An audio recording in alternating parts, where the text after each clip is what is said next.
High বন্ধুরা, তোমার দাদা তো নাইটে কাজে যাবে, তো আমি এখন সন্ধ্যেবেলা কি রান্না করি সেটা তোমাদেরকে দেখাচ্ছি। তো দেখো বন্ধুরা, এখানে ফুলকপি আছে, গোটা একটা ফুলকপি এই যে দেখা যাচ্ছে ফ্রিজের মধ্যে। ফ্রিজের লাইটটাকে বন্ধ করে রেখে দিয়েছি, কেন সারাদিন তো সারা রাত চলে বলে আমি সকাল থেকে বন্ধ করে রেখে দিই। ঠিক আছে, সকাল থেকে বন্ধ করে রেখে দিই, কেন নাহলে অনেকটাই কারেন্ট পড়ে যায়। তো দেখো বন্ধুরা, আমি কী রান্না করি আজকে। ফুলকপি আলুর তরকারি করবো, আর কিছু একটা ভাজা করে দেবো। তোমাদের দাদা তো নিয়ে কাজে যাবে।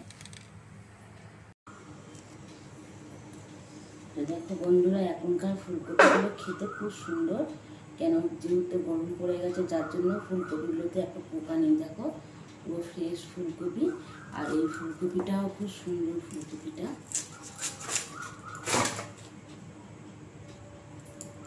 এই ফুলকপিটাও খুব সুন্দর, পুরো ফ্রেশ, একটা পোকা টোকা কিচ্ছু নেই, পুরো ফ্রেশ ফুলকপিটা একদম।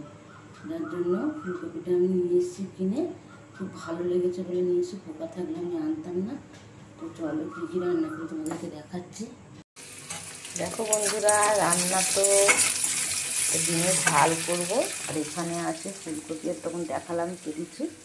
আর এই যে সোয়াবিন দিয়ে ফুলকপি আলুর তরকারি করবো, আর এই টমেটোটা এর মধ্যে আমি দিয়ে দিলাম।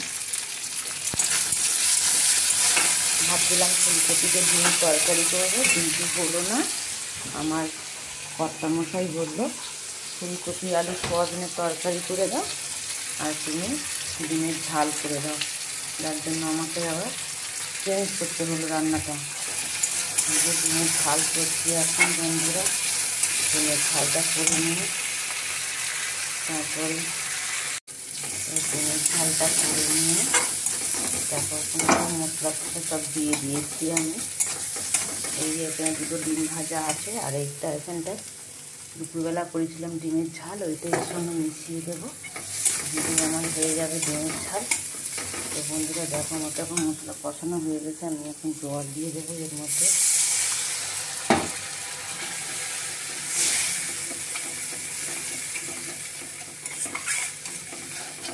এই যে হয়ে এলো বলতে গেলে ডিমের ঝালটা আমার। এখানে কত সুন্দর কালার এসছে একটা ডিমের বাড়িতে। কষানো হয়ে গেছে, দুটো ডিম দিয়ে দেবো। দুটো জল দেবো না, এই ডিমের ঝালটা এর মধ্যেই দিয়ে দিই।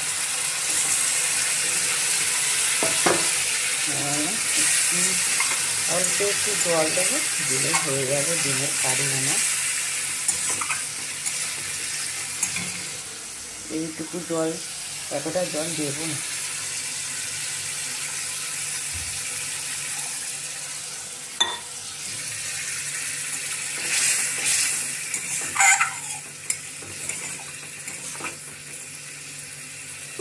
হয়ে এলো আমার।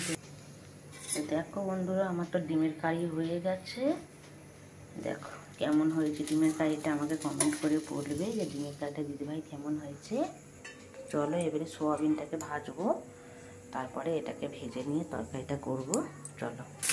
তো দেখো বন্ধুরা, এখানে আমার সোয়াবিনের তরকারি, সোয়াবিন ভাজা হচ্ছে। তরকারি করবো বলে ভাজছি।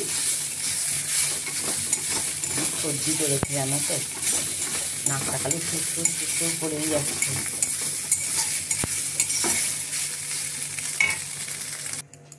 দেখো বন্ধুরা, আমার এখানে সোয়াবিন ভাজা হয়ে গেছে। এবারে আমি এখানে কড়াতে তেল দিয়ে দিয়েছি। এই যে পেঁয়াজটা দিয়ে দেবো।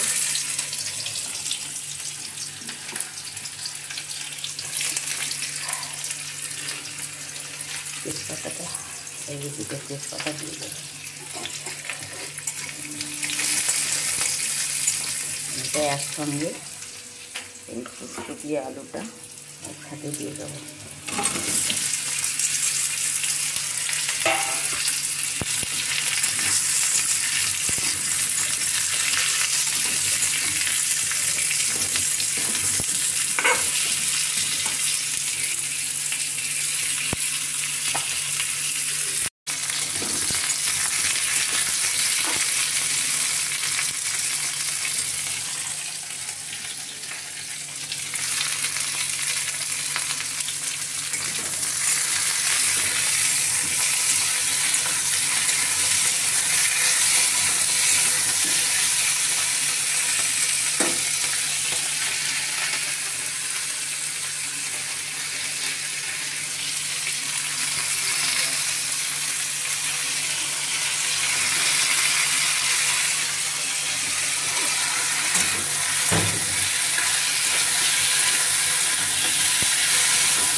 এখানে সব মশলাগুলো আমি ভিজিয়ে রেখে দিচ্ছি।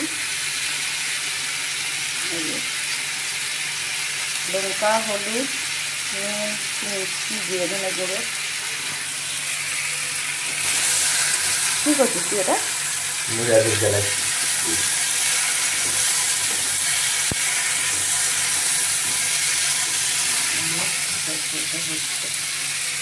মশলাটা দিয়ে দেবো।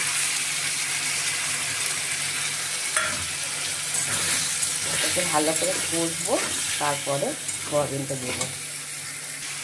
তো দেখো বন্ধুরা, আমার তো কষানো হয়ে এসছে।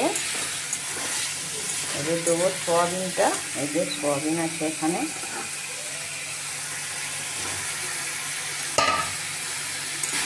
সোয়াবিনটা ভালো করে কষবো, কষে তারপরে জল দেবো।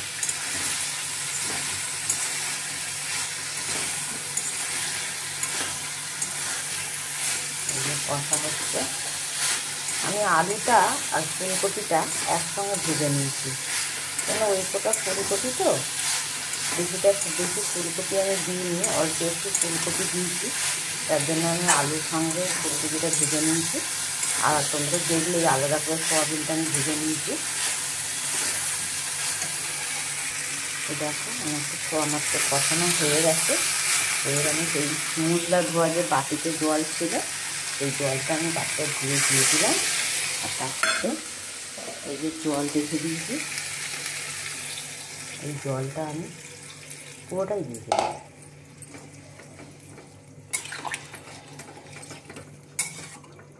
এটা এবারে ফুটে উঠবে, সেদ্ধ হয়ে যাবে, তারপর আমি এটাকে নামাবো বন্ধুরা।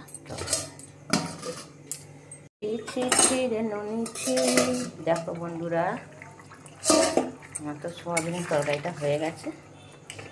এবার নামাবো।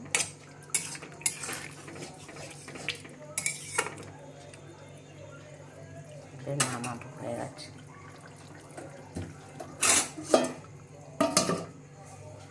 বলছে ছি ছি ছি রে ননি ছি, জানো আমার ছেলে।